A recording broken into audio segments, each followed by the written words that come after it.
Today's video important points we'll see about the topic traumatology and bleaching. So under the traumatology you should mainly know about Ellis and Davy classification. You should know class 1, class 2, class 3 and class 4 and class 9.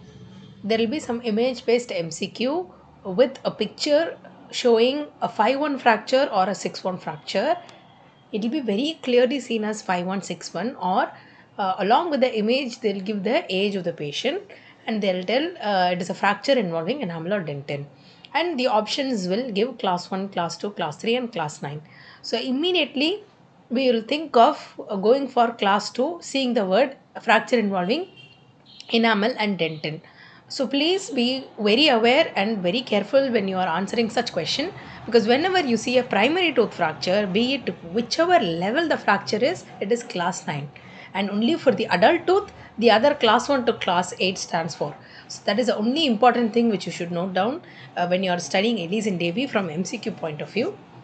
Then after that, under the bleaching, first you should know about the extrinsic discoloration and the intrinsic discoloration.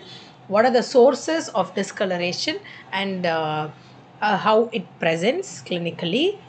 Then you should read about bleaching. So under the bleaching, you mainly have intracoronal and extracoronal bleaching. So under the intracoronal, you have the walk-in bleaching and the thermocatalytic bleaching. So intracoronal is indicated in case of a non-vital tooth. So you use either sodium perborate or you use 30% hydrogen peroxide and you heat activate it. So that is a thermocatalytic bleaching. Whereas under extracoronal, it is indicated in case of a vital tooth bleaching. So you either use 35% hydrogen peroxide, which you activated with heat or light, or you use something called as carbamide peroxide. So these are the agents used for bleaching, and you should know the indication for each type of bleaching. These are the things which you should read from today's topic.